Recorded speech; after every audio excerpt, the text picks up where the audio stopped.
Hello everyone and welcome back to another Hearts of Iron 4 Dev Diary.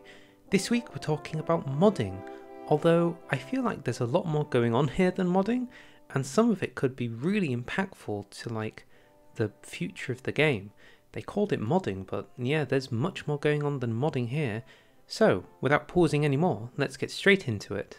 So this week's Dev Diary, despite being called modding, begins by talking about the new additions they're adding to the career profile system. The career profile system, if some people remember, was a patch that happened not too long ago that allowed you to have a general overview of what your Hoi 4 game was looking like. It said stuff like countries that you'd played, how much of the world you had conquered, little tasks you might have done, like countries that you've liberated.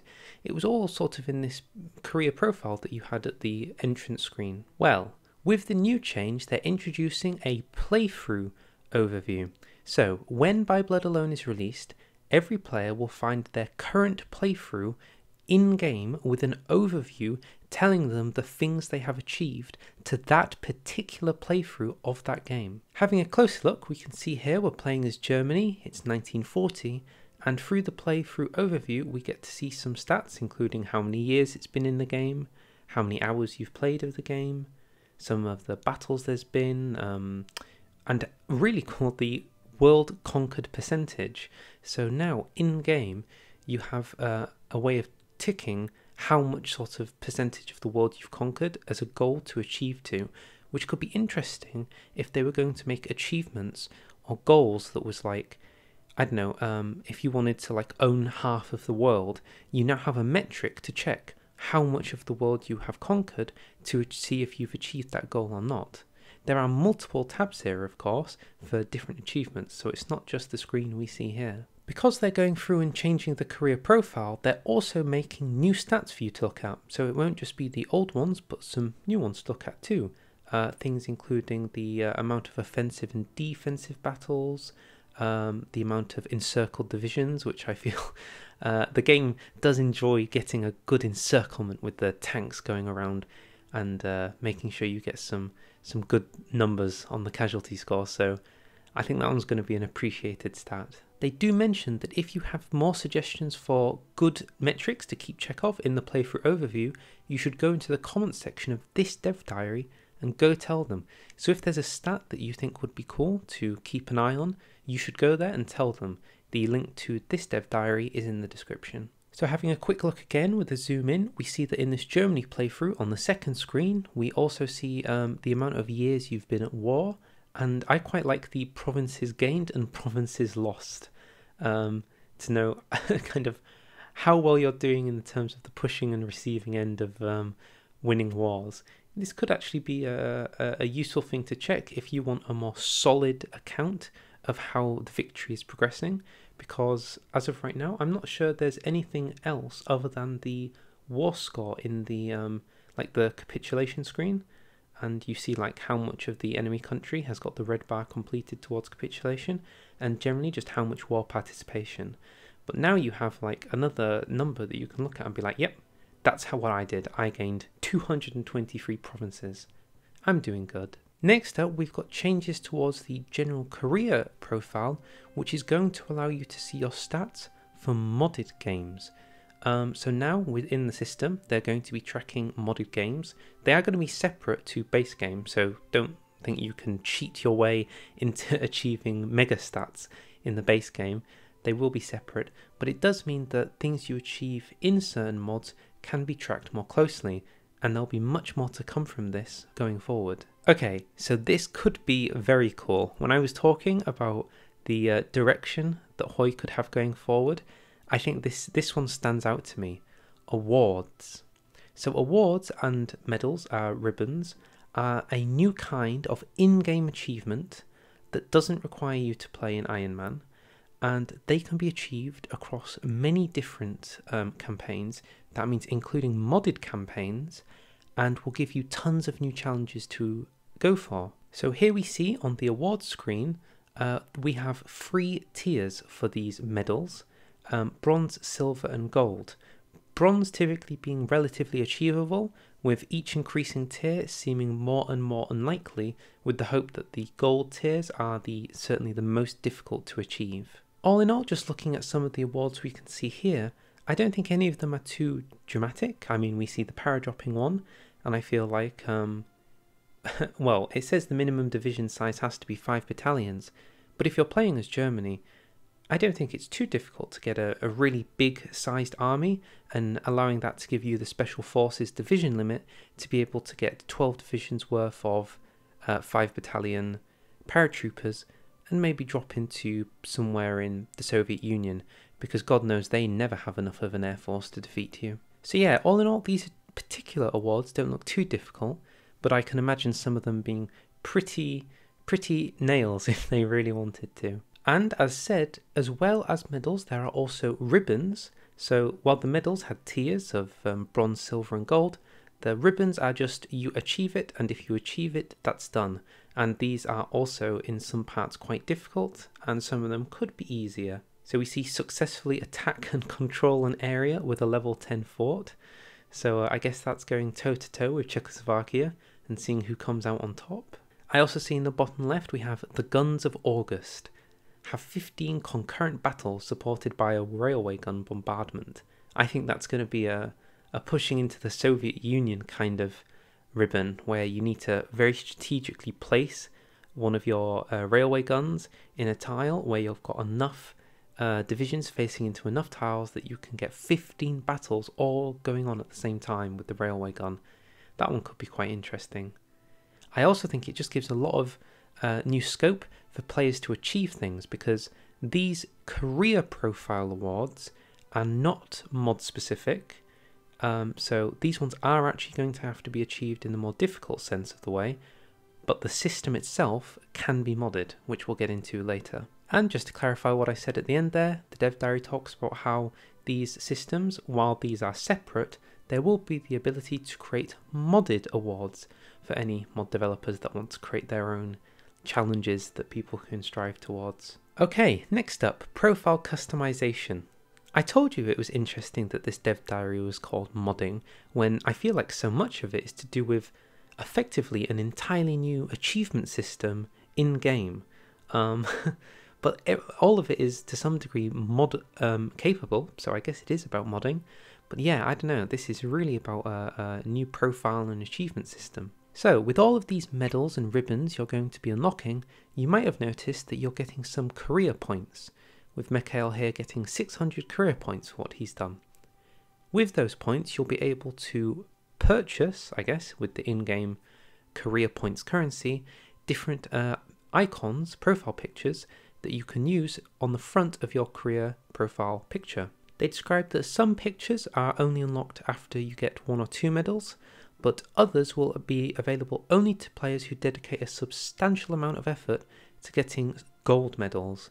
So some of them are just, spend points, get the cool looking medal, but some of them are actually going to be difficult, which is really cool because now your career profile actually has like something to show off.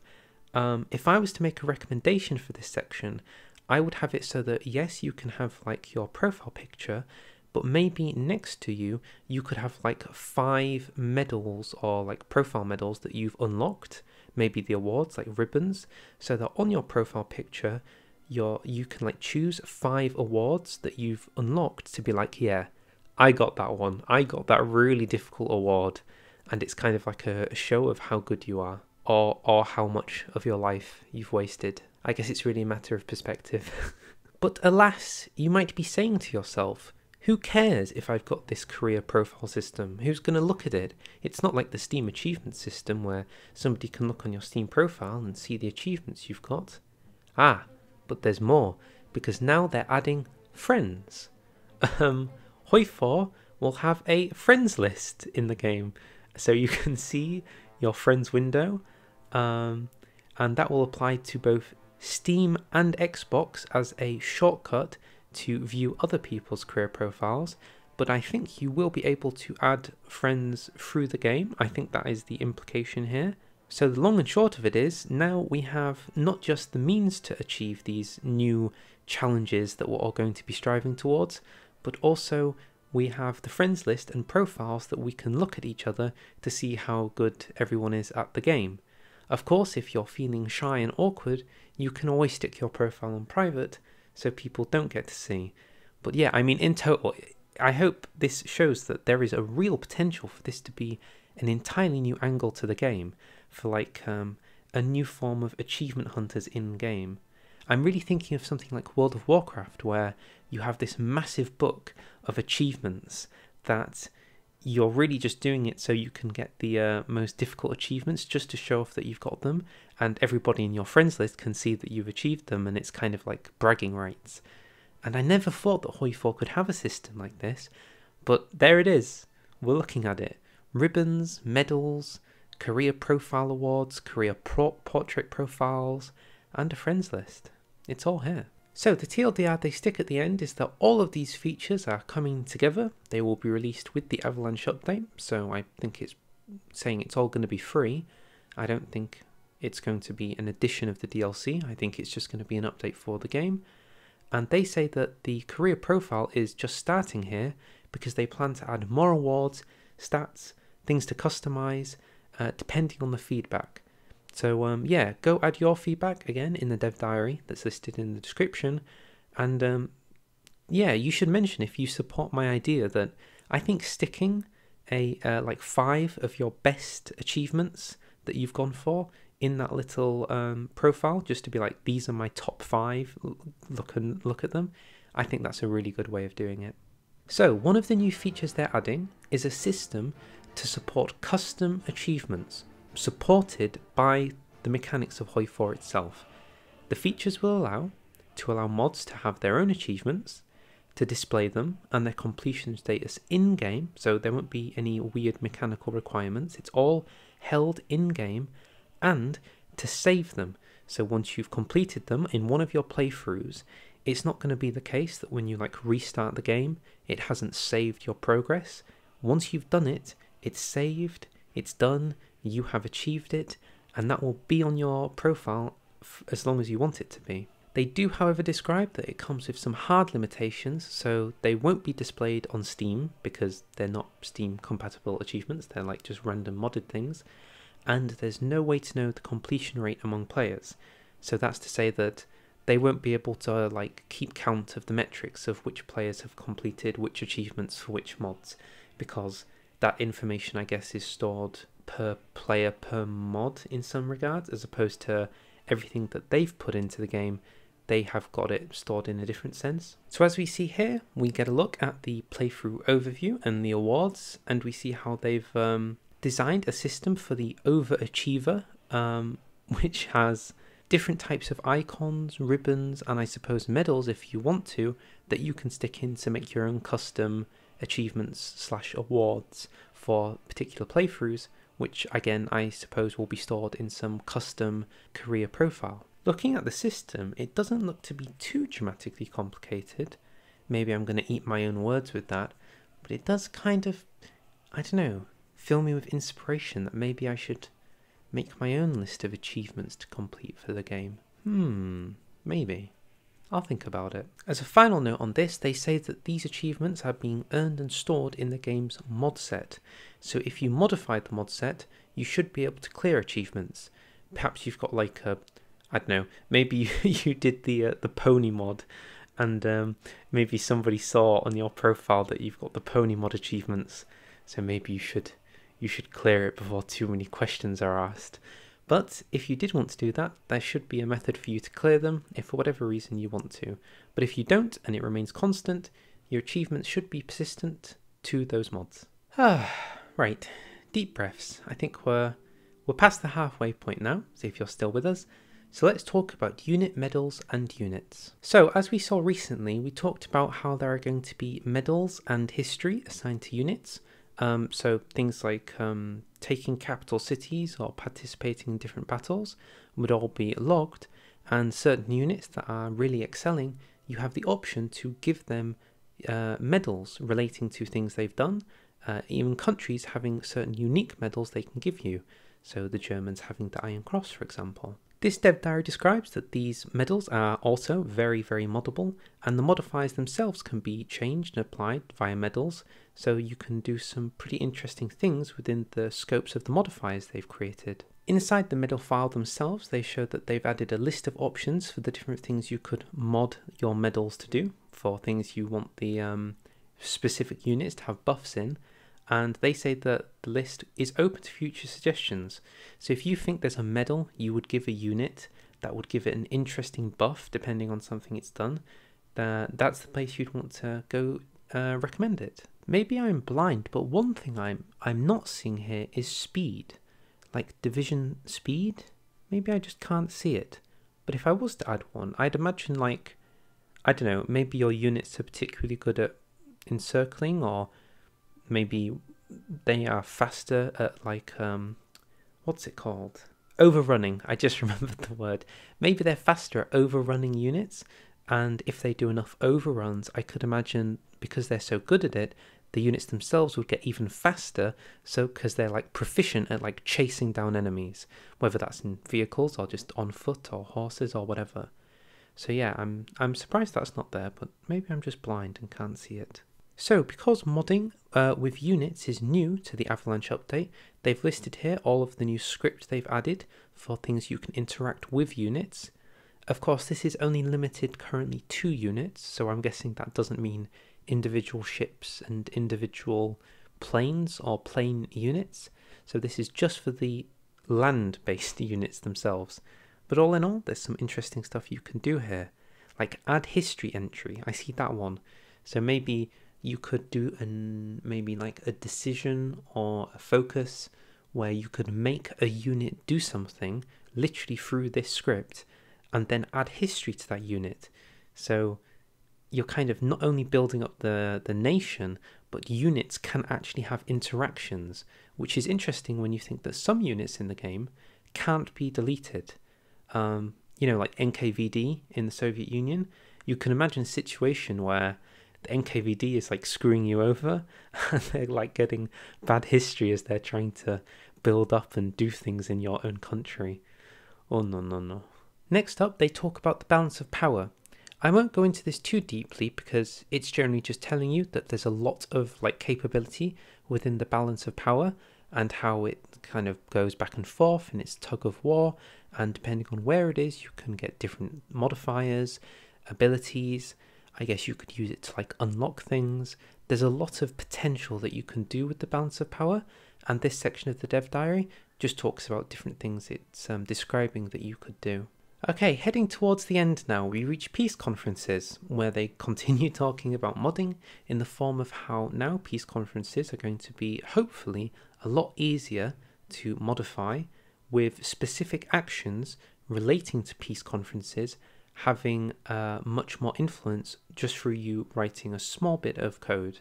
So in this image here, we see how they've put it into a much more clearer method for you to see things, with each of the different positions that you could be, the take a country, the give a country, all being listed, explained, all the different actions that you can take in the peace conference, and just the system to which you would write it out, such as when you're taking a particular core, you're getting a reduction by 75% by 0.25, and that's just a very simple thing they've put in. They go on to describe that you can put this into different ways, such as how much they desire to bid on things, how much they don't desire to bid on things. It's not just the modifiers of how much does something cost or how valuable something is, but you can actually make it so that AI has personal intention and modify that, which I think is easily explained with this image. So as we see here, we've got the country is unlikely to release weird countries in an AI peace country, so unlikely countries. Liberating them is unlikely to do so, yes. AI desires down by -75. So the point of that is there are countries in the game like, I guess, Silesia, Kushubia, and all of the Soviet countries. If they have the association of being an unlikely country, which I guess they'll have stored somewhere, the action of liberating them, which is what a lot of democracies like to do in the game, because democracies intentionally have more weight towards liberating countries, they're going to be much less likely to do so, -75, if they have the is unlikely country tag, which I imagine many of these countries are going to have now. So hopefully No more, he says, no more disgusting peace conferences with tons of liberated countries. It's going to be a lot more Yalta looking by the end. Hopefully. And yes, as they say themselves, the AI evaluates the cost, and rather than simply bidding on the best cost desired entries, they're going to hopefully have some more intelligent way of doing it and reducing border gore. In their example, they suggest that France, when trying to puppet Switzerland, would value all of Switzerland as one thing instead of taking a little bit and then leaving the rest as just some border gore of disgusting. If they're trying to do something, they'll try and do it in its totality and not leave any disgusting holes or leave anything out. And finally, as a final note, they've added in a better debugging tool for air regions. So now you can access this in the console command to show air and the air regions. I don't think I've ever used this, but if you're pretty heavy into the modding scene, I suppose it's pretty useful. And that is that. So there will be no dev diary next week, that's it. But in 2 weeks, there will be a general roundup on things and the big changes coming to the Avalanche update. So it's a break for next week, but that's it for this week. And yeah, I think this was a pretty big dev diary, even though it doesn't change any of the core content of the game going forward. The manner by which we play it, and especially relating to mods, is going to be pretty big, I think. I know that it's Old World Blues, the Fallout mod, that already has achievements in it, and those achievements are pretty good, but it was difficult to kind of keep track of them. So I think in collaboration with that, it's going to be a lot more fun to go to many of these mods, and it's going to be a sign of achievement that some of the biggest mods are going to have some achievement profiles that are going to look pretty good. But that's all I think I'll say about that, since I'm excited to see what's going to come up. I think there's plenty of new content, especially if you're a particular German Twitch streamer who has a desire for completing achievements. So I imagine this could be exciting for you. All in all, I'm excited. Tell me if you're excited. And thank you very much for watching. If you liked, feel free to like, feel free to subscribe, and I guess I'll see you all in 2 weeks. Oh no, they're going to find your pony achievements from the My Little Pony mods. Oh no. Bye.